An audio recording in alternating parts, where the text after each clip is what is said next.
13 November ঘিরে ব্যাপক নাশকতার ছক কষছে ক্ষমতাচ্যুত আওয়ামী লীগ। এরই মধ্যে এদিন ঢাকা লকডাউনের ঘোষণাও দিয়েছে কার্যক্রম নিষিদ্ধ দলটি। নাশকতার অংশ হিসেবে মহাসড়ক অচল করে দেওয়ার পরিকল্পনা রয়েছে আওয়ামী লীগের। এক্ষেত্রে গাজীপুর চৌরাস্তা থেকে উত্তরা পর্যন্ত মহাসড়কের দায়িত্ব দেওয়া হয়েছে সাবেক মেয়র জাহাঙ্গীর আলমকে।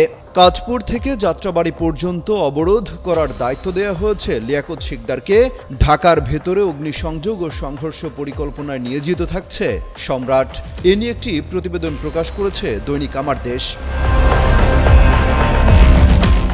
তাদের ওই প্রতিবেদনে বলা হয়, এদিন লক্ষাধিক লোকের সমাগম করার পরিকল্পনা নিয়ে এগোচ্ছে দলটি। 12 নভেম্বর সন্ধ্যার পর জনমনে আতঙ্ক সৃষ্টির লক্ষ্যে ঝটিকা মিছিল ও পরিবহনে অগ্নিসংযোগের পরিকল্পনা রয়েছে। স্কিন শুষ্ক রুক্ষ হয়ে যাবে বলে কি বাইরে যাবে না? জাস্ট 1 2 3 4 করো, স্কিনটাকে রিভাইভ করো। আদালত পাড়া সহ সরকারি গুরুত্বপূর্ণ এবং স্পর্শকাতর স্থানগুলোকে টার্গেট করে এবং সেগুলোর আশপাশের এলাকায় বোমাবাজি ও ককটেল বিস্ফোরণ ঘটানোর ছকও আঁকছে দলটি। গণমাধ্যমটির দাবি, তাদের সূত্র জানায় গোপালগঞ্জ, মাদারীপুর, শরীয়তপুর বিশেষভাবে বিবেচিত হচ্ছে। চলতি নভেম্বরের মধ্যেই হাসিনার গণহত্যার মামলার রায় ঘোষণা হতে পারে। রায় ঘোষণা হলে এই অঞ্চলে বিশাল শোডাউন হবে, যাতে আন্তর্জাতিক ও দেশি মিডিয়ায় দ্রুত প্রতিক্রিয়া সৃষ্টি হয়। টার্গেট করা হয়েছে বিদেশি মিডিয়া ও সোশ্যাল মিডিয়ার মাধ্যমে ভিডিও এবং সংবাদ প্রচার করা। এসব সংবাদ ও ভিডিওকে পুঁজি করে ভারতীয় এজেন্সি, ইউরোপ, আমেরিকার এস্টাবলিশমেন্টের দৃষ্টি আকর্ষণ করার চেষ্টা করা হবে।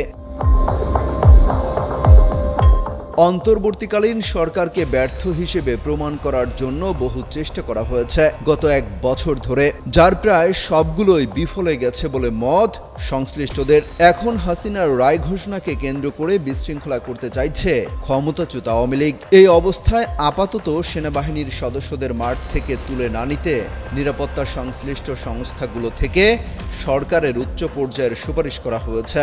সম্প্রতি আইন শৃঙ্খলা সংক্রান্ত কোর কমিটির সভায় মাঠ পর্যায়ে দায়িত্বরত সেনা সদস্যদের 50% উঠিয়ে নেওয়ার সিদ্ধান্তের কথা জানানো হয়েছিল। নিরাপত্তা সংস্থাগুলোর পরামর্শ হচ্ছে, অন্তত চলতি নভেম্বর অথবা যতদিন হাসিনার মামলার রায় না হবে ততদিন যেন মাঠ পর্যায়ে সেনা মোতায়েন থাকে।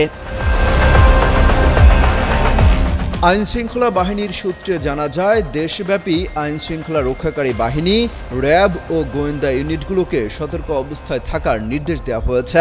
রায় ঘোষণার আগে এবং পরবর্তী 3 দিন উচ্চ ঝুঁকিপূর্ণ সময় হিসেবে চিহ্নিত করা হয়েছে। গোপালগঞ্জ, মাদারীপুর, শরীয়তপুর, নারায়ণগঞ্জ ও গাজীপুরে সেনা এবং বিজিবি যৌথ টহল দেবে। গোয়েন্দা নজরদারি বাড়ানো হয়েছে ঝুঁকিপূর্ণ স্থানগুলোতেও। নিরাপত্তা বিশ্লেষক লেফটেন্যান্ট কর্নেল অবসরপ্রাপ্ত দিদারুল আলম বলেন, দেশের ভেতর থেকে হোক বা বাইরে থেকে নাশকতা ও বিশৃঙ্খলার অপচেষ্টা হতে পারে। আইন শৃঙ্খলা বাহিনীকে সব ধরনের নাশকতার চেষ্টা জনগণকে সঙ্গে নিয়ে মোকাবেলা করতে হবে। এই ধরনের কর্মকাণ্ড আগামী নির্বাচন বানচালের অপচেষ্টাও হতে পারে। অমিত হাসান রবিন, যুগান্তর নিউজ।